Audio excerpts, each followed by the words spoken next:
Hi, good evening. I'm Sandeep, and you're watching The Weekender at 5. And today is our special show on border opening.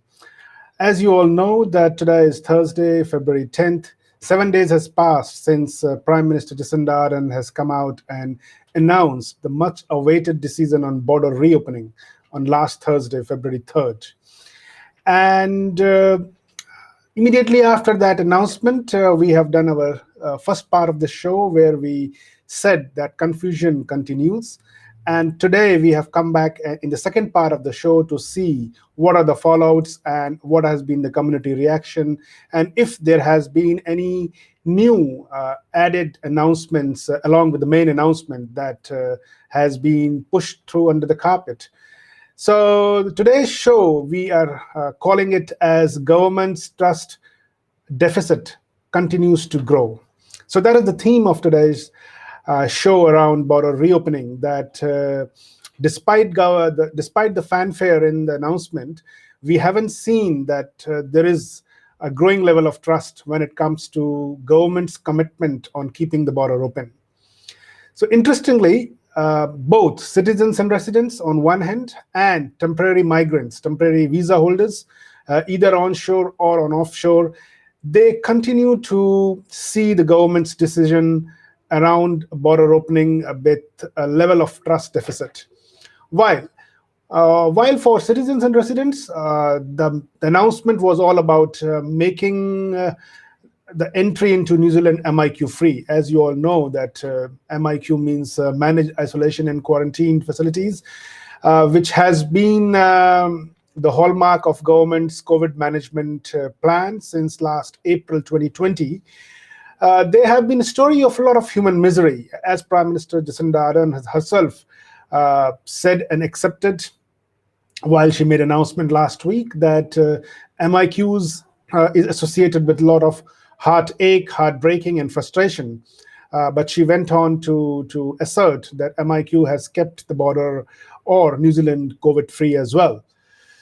While a lot is true in that sense, in that statement, but what Prime Minister Ardern had not acknowledged then was that the New Zealanders and temporary visa holders or temporary migrants who are connected to New Zealand by any means, either onshore or on offshore, they do also acknowledge and ascertain, they do acknowledge and they accept the important role of MIQ in keeping New Zealand COVID free.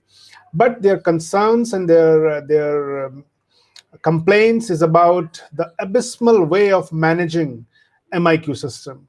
So their anger or their frustration is not about MIQ system per se.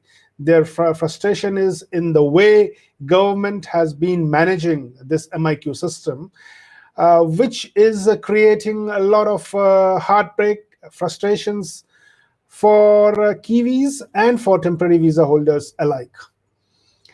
Anyways, coming back to the announcement that government made, government has said that it will be opening borders for all New Zealanders, vaccinated New Zealanders from Australia in the first step, which will be 27th of February this month, and which will be followed by the second stage in 13th of March when New Zealanders from rest of the world will be allowed to come back. Vaccinated New Zealanders will be allowed to come back.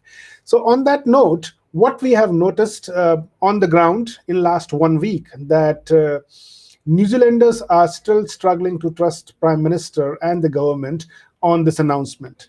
Their greatest fear being that should they go ahead and make heavy investment to book their tickets, both for outward journey and then return to New Zealand for either themselves or for their family, often requiring tens of thousands of dollars, then they are not sure that by the time they have to or they would be returning back into the country, by that time, a government still stand by their decision of allowing MIQ free entry into the country, even if for citizens.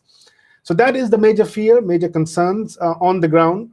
Indian Weekender has been talking to a lot of people, members of community, citizens, residents who have shared that concern. And that concern has been equally corroborated by the travel operators, the tour operators who organize those travel. And they have also reiterated that there is a level of lack of trust on the government on this important issue, and a lot of people, they are still apprehensive after having suffered on the, or after having followed government's earlier attempt to open the border that has to be abandoned or cancelled when Omicron threat became imminent in the community. So yes, that's from the ground. Travel operators, they still have to see any kind of business coming their way, and there is no majorly activities happening in terms of making travel plan. So that tells to a level of trust deficit that we are seeing um, towards the government related to this particular announcement of border reopening. But more importantly, well, citizens and residents, certainly their pain is acknowledged.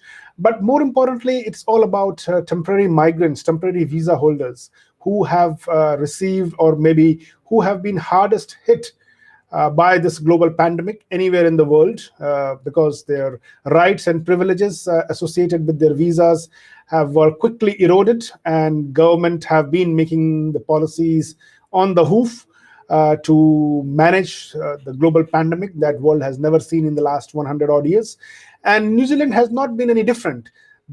In fact, New Zealand has been on far more conservative end. The New Zealand government has been far more risk averse and avoided, or shall I say, have been more strict in terms of border opening, in terms of allowing entry into the country, and which has definitely uh, a lot of consequences on the lives of temporary visa holders, either onshore or offshore.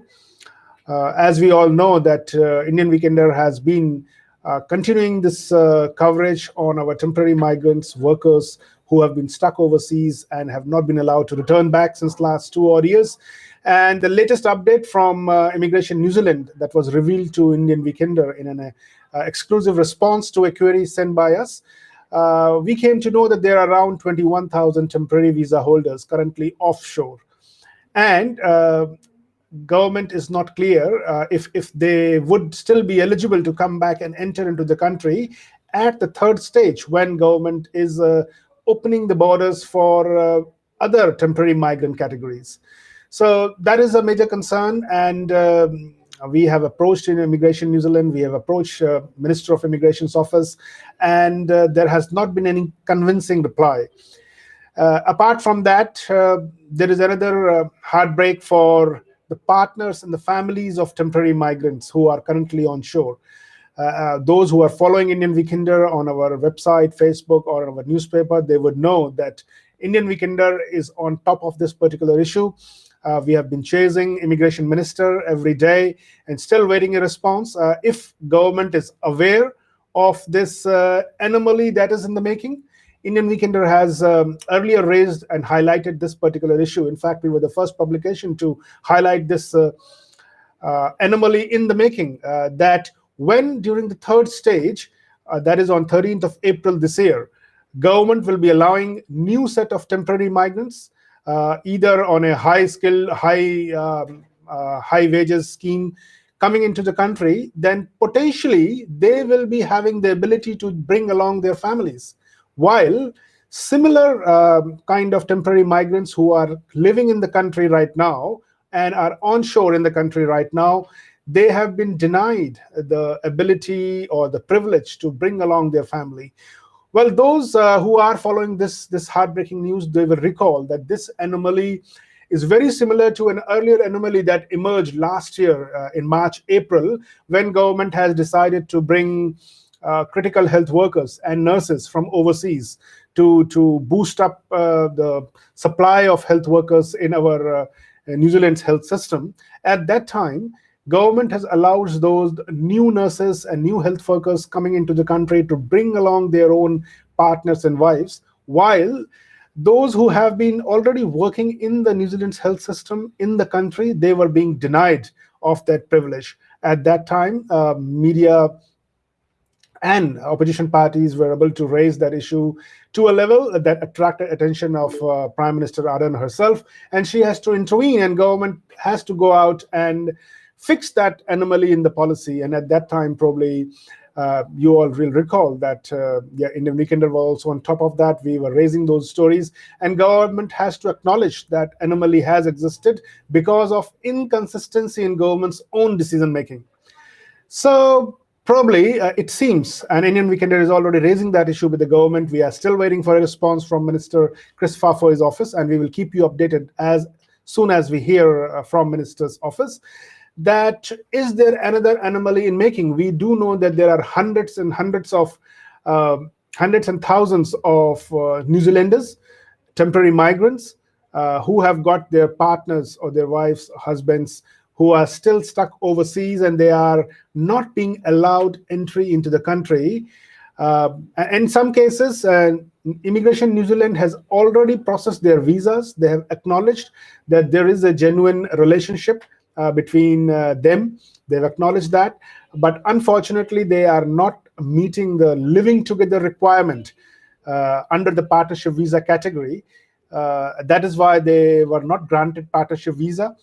And they have been also promised that Immigration New Zealand will be issuing or allowing them with a visitor visa as soon as border opens. So that is the stated fact. We have been always bringing those sad stories to you all and raising their voice. But the unfortunate part is that in the latest border reopening announcement that was made last week, government has failed to prioritize to bring or to allow those temporary migrants to bring their partners from overseas, even after 2 long years of separation, or shall I say, forced separation due to closed borders. So that is again a failure on the part of the government, and it is creating a lot of anger. It is causing a lot of trust issues as well within immigration towards the government's immigration policies. Indian Weekender has been speaking to a lot of people. We have been inundated with those messages, emails, and phone calls. And we are consistently and continuously raising those issues with the government. We are still waiting for a response. And we will keep you updated as soon as we get a response from the minister's office. Simultaneously, related to this important decision of border reopening, there have been a slight addition. There was an instantaneous criticism of government's decision from last week, when it was pointed out to government that government has failed to liberate maybe around 200,000 temporary migrants who are locked inside New Zealand.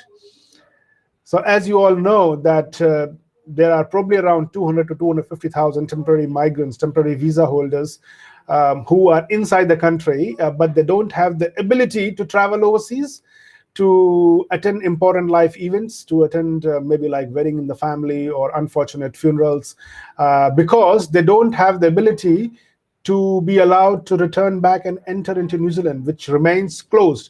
New Zealand remains closed. New Zealand remains closed. New Zealand remains closed for any temporary visa holders. So in that sense, they are already 200,000 odd temporary migrants who are living on shores, but they are locked inside the country. So they have been also very frustrated to know that when government has started to, or when the government has come out with this 5-stage border reopening plan, unfortunately, they failed to prioritize about the needs, about the requirement of this 200 to 250,000 strong temporary visa holders segment who are living on shore, who have contributed in New Zealand's fight for COVID, who have kept the economy going during successive lockdowns. As we all know, that temporary migrants were at the front line, they were working in the front line. Unfortunately, government has failed to prioritize their need to travel overseas and give them the freedom to come back in the initial announcement that was made on last Thursday by Prime Minister Ardern. But what has happened immediately after a few stories, criticism in the media, including by Indian Weekender, government has very quietly, on 8th of February, made an additional announcement where it has given the ability now to all those temporary visa holders who are onshore to be able to travel overseas and they will be eventually allowed back to enter into the country, provided they meet their visa conditions. Again, this is a very important announcement. Ideally, this announcement should have been come along with a lot of fanfare of like we have seen in other announcements, so that probably around 200,000 odd temporary visa holders who have been living in the country kind of in a locked-in situation, they can be fully informed that government is coming up with a plan, or government has got a plan now after 13th of April, when they can eventually go overseas and come back. But yeah, the thing is that government has chosen to do it in a very quiet manner, because it realized that it was responding to a severe criticism after the last announcement. So regardless of that, it is for everyone's benefit now. All of you who are watching this show, and you are on temporary visas, many of you would have already filed for your one-off residency 2021 category. Now, according to government, you will have ability, those temporary visa holders will have ability to travel overseas, and they will be allowed to enter back into the country. Well, that's the rule. No one is suggesting, Indian Weekend is definitely not suggesting to make a call on that. That is absolutely at your discretion, and you should be taking that call based on your immigration lawyer's advice. But from what we have been hearing, from what we have gathered from the community in last couple of days, that on that front as well, there is a sheer trust deficit on the government. Many temporary visa holders who are in that situation, and to whom Indian Weekend have spoken, they have got absolutely no trust that about this government's decision, which they haven't heard by themselves, and they are now just scrambling to read on Indian Weekender's newspaper or on the website. There is an element of doubt. There is definitely there is an element of doubt on if the government would mean that, and how it can potentially impact on their one-off 2021 residency visa application. So yes, that is a genuine concern. We do understand, and it all clumps together into the growing trust deficit towards the government, in particularly with this one-off residency visa, in particularly with this border reopening announcement. But having said that, it is also important to point towards the last Monday's latest polls that came out, the News Hub Read Research poll. As we all know, that the parties in government, that is Labour Party and Green Party, they are comfortably sitting on power, with Labour on 44% and Green on 10%. So they are comfortably poised to form the next government, and there doesn't seem to be any massive dent into government's popularity. But having said that, that's the other side of the coin. But having said that, it is also important to say that we cannot deny the level of, or we cannot deny the trust deficit that is growing on the ground, particularly after this latest announcement on border reopening. So probably that is something that government will need to sharpen itself again, streamline itself again, and doesn't have to appear as taking decisions on the hoof without making any preparations. So on that note, we would like to call this show an end. Please keep watching Indian Weekender. Keep watching the news on the website. We will be continuing to bring latest as we hear from government on this important issue. And do not forget to pick up our latest issue coming tomorrow on Friday. Thank you. This is Sandeep, and you are watching Weekender at 5.